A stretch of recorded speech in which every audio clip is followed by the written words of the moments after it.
Halo teman-teman, Assalamualaikum warahmatullahi wabarakatuh. Kembali lagi dengan saya di BDE 2.0. Di video kali ini saya akan share bagaimana caranya teman-teman mengelola para influencer atau manajemen endorsement ya.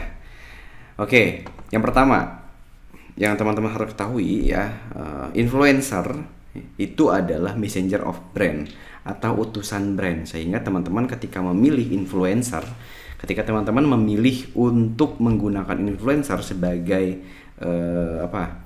penarik konsumen atau media atau strategi marketing teman-teman, maka teman-teman harus menentukan si orang yang tersebut sesuai dengan karakter brandnya teman-teman. Karena pada dasarnya influencer adalah messenger of brand ya, utusan si brand tersebut. Nah, kemudian teman-teman juga jangan ragu untuk mengontak para influencer tersebut, karena pekerjaan seleb adalah exposure ya. Jadi semua seleb itu adalah semua seleb sekarang butuh pekerjaan, maka exposure adalah pekerjaannya. Jadi teman-teman jangan takut gitu ya, misalkan mengontak artis siapa gitu ya, ingin menjadi brand ambassador atau endorse. Nah, teman-teman jangan takut, jangan ragu untuk mengontaknya, karena mereka ya juga butuh pekerjaan ya. Jadi jangan ragu. Ini juga gambaran bahwa para brand-brand besar juga membutuhkan brand ambassador untuk brandnya. Contohnya adalah 3Second Group ya. Ariel Peter Pan menjadi brand ambassador Greenlight, Tora jadi FMC ya, Eno Netral menjadi brand ambassadornya Mutley, Irham kalau nggak salah ini menjadi brand ambassador 3Second. Bahkan Tokopedia juga menggunakan brand ambassador boyband Korea ya.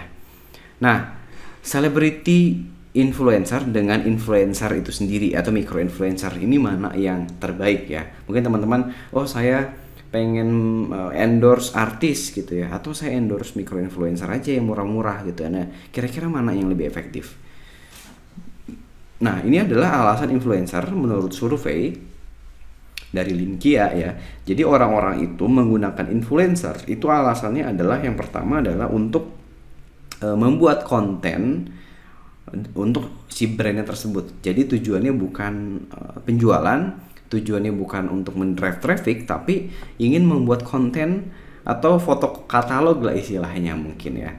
Kemudian yang kedua adalah drive engagement around my product atau brand. Jadi mendrive engagement dari sebuah konten tersebut gitu, atau sebuah produk. Misalkan ketika kita endorse ke seseorang gitu ya, jadi diharapkan itu ada engagement di produknya, yang pada akhirnya tentu sales ya, yang tujuan utamanya gitu ya. Oke. Dan lain-lain ya, entah itu ada drive to my website dan landing page ya, tujuannya mungkin selling dan lain-lain. Ini adalah rata-rata para brand owner itu menggunakan influencer itu tujuannya ini. Kemudian, nah di mana sih para influencer itu berkumpul? Jadi kalau teman-teman mencari influencer, jangan nyarinya di Twitter gitu ya.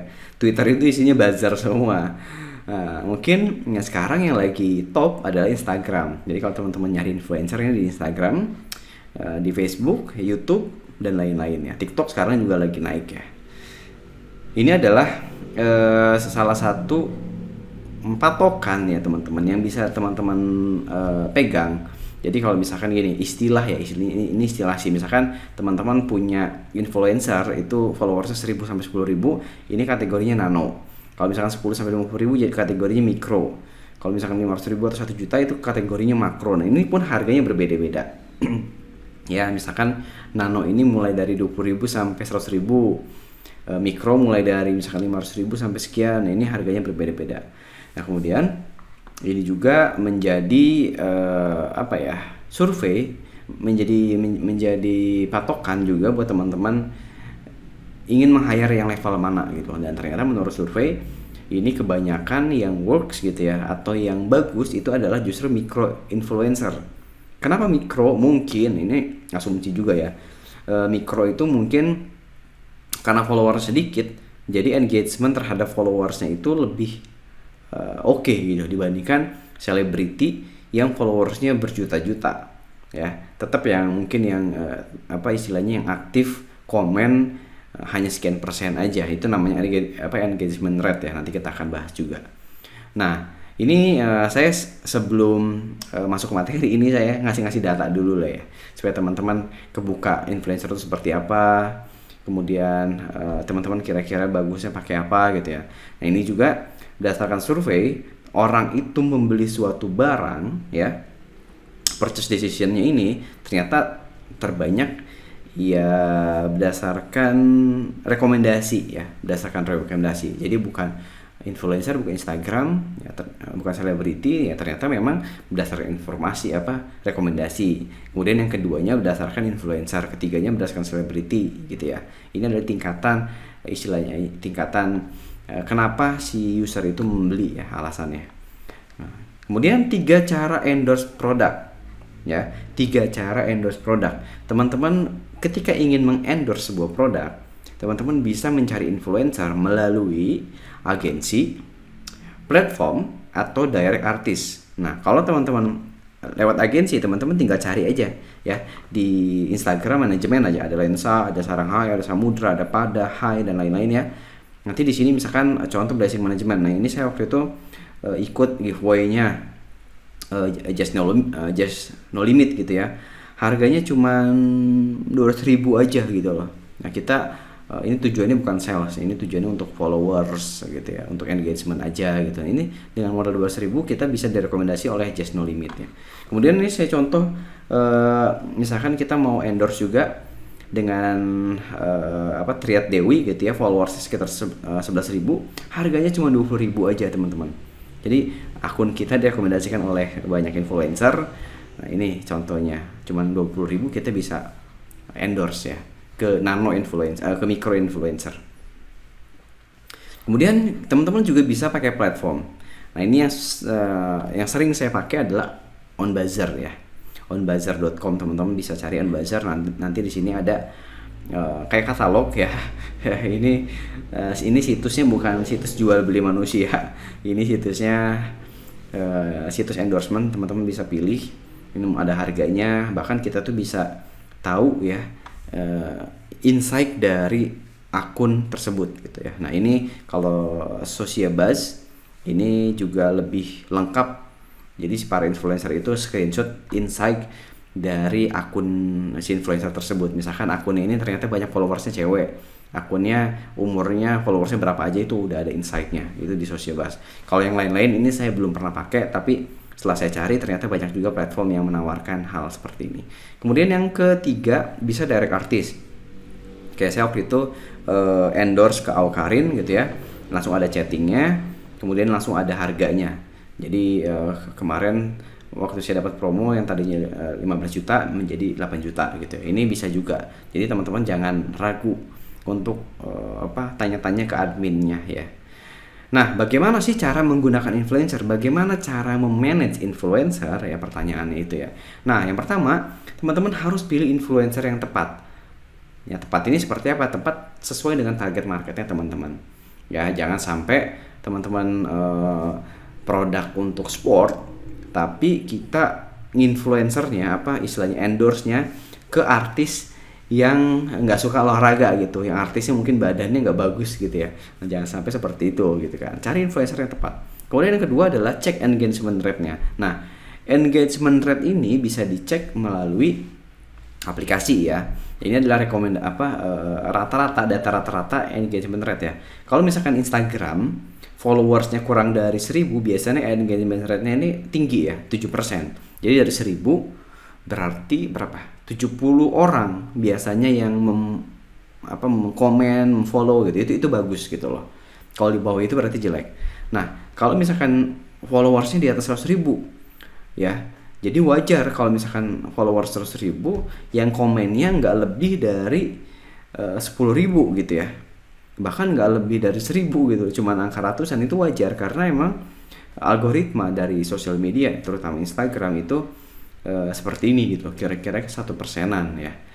Nah, ini kita bisa cek engagement rate-nya di Sociabuzz gitu ya. Contoh misalkan saya mau cek akun Instagram Ria Ricis nih followersnya berapa nih?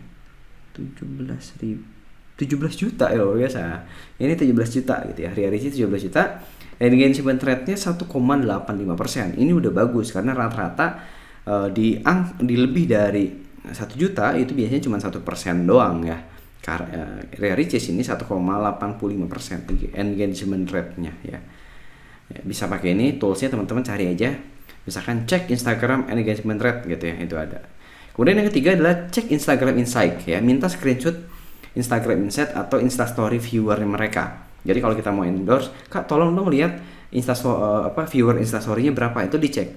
Jangan sampai misalkan followernya 1 juta, yang ngelihat Instastory-nya cuma 10 orang gitu ya. Jangan sampai gitu loh. Teman-teman bisa seperti ini. Misalkan saya minta screenshot gitu ya, ternyata yang ngefollow Hentias Sinta ini adalah kebanyakan perempuan gitu ya, kotanya mana aja, umurnya mana aja. Nah ini teman-teman bisa mengambil keputusan, oh karena produk saya untuk laki-laki, saya nggak cocok untuk ini gitu ya, karena kebanyakan cewek seperti itu. Teman-teman bisa minta insight-nya. Kemudian buat konten brief ya, atau copywriting atau narasi, pesan apa aja yang ingin disampaikan, karena jangan sampai si influencer itu nggak tahu apa pesan yang ingin disampaikan ya. Bikin konten briefnya ya, bikin konten brief ini seperti misalkan, Kak tolong sampaikan kelebihan produknya ini. Nah jadi cukup di brief aja, biarkan narasi atau kontennya mereka yang buat gitu ya, supaya lebih alami gitu. Nah copywriting dan narasi ini teman-teman bisa juga buat sebuah dokumen ya. Saya ada contohnya sih sebetulnya.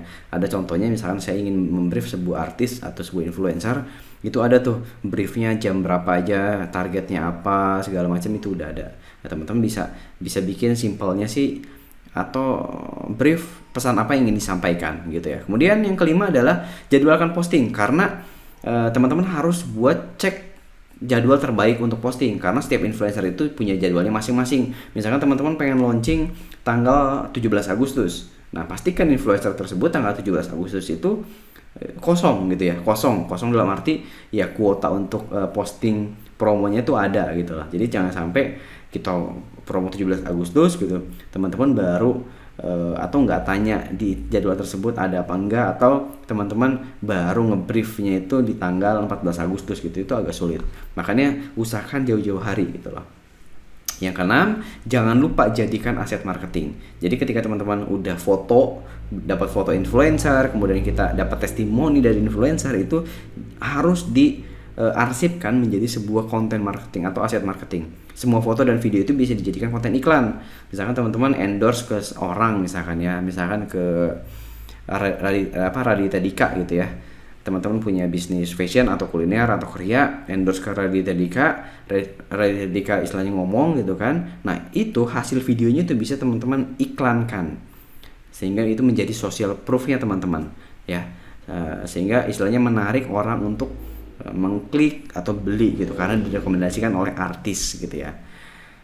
Ini contohnya ya. Jadi setiap endorse-nya teman-teman kumpulin gitu, sehingga ini jadi brand image-nya teman-teman gitu loh. Ternyata misalkan snack Zanana ini jadi snacknya artis gitu ya. Kurang lebih seperti itu teman-teman. Ini adalah referensi tarif endorse. Teman-teman bisa juga pakai Instagram kalkulator ya. Ini walaupun ini nggak akurat sih, tapi ini bisa menjadi acuan lah atau gambaran. Contoh misalkan Ria Ricis, range harganya sekitar 50 jutaan gitu ya. Misalkan aku yang di Indonesia 10 juta, Awkarin plus minus 5. Ini plus minus ya, karena waktu itu kemarin Awkarin juga range harganya bisa 15 jutaan juga. Mungkin 5 juta ini adalah Instastory atau apa gitu ya. Ini teman-teman bisa cek ya nanti. Oke, bisnis itu dibangun di atas pelanggan yang tetap ya. Ini kata Zappos, penulis buku Delivering Happiness ya, dan salah satu toko online terbaik dari sisi excellence ya. Ini adalah titipan ya, bisnis dibangun di atas pelanggan yang tetap, karena sebaik-baiknya endorsement, sebaik-baiknya influencer, tetap produk yang baik adalah influencer yang terbaik ya. Jadi influencer terbaik adalah produk yang baik. Jadi teman-teman jangan sampai influencernya bagus, teman-teman udah berinvestasi untuk promosi menyewa influencer atau artis, tapi produk teman-teman nggak bagus, sehingga nggak menghasilkan repeat order. Jadi seperti itu teman-teman. Oke, terima kasih teman-teman. Assalamualaikum warahmatullahi wabarakatuh.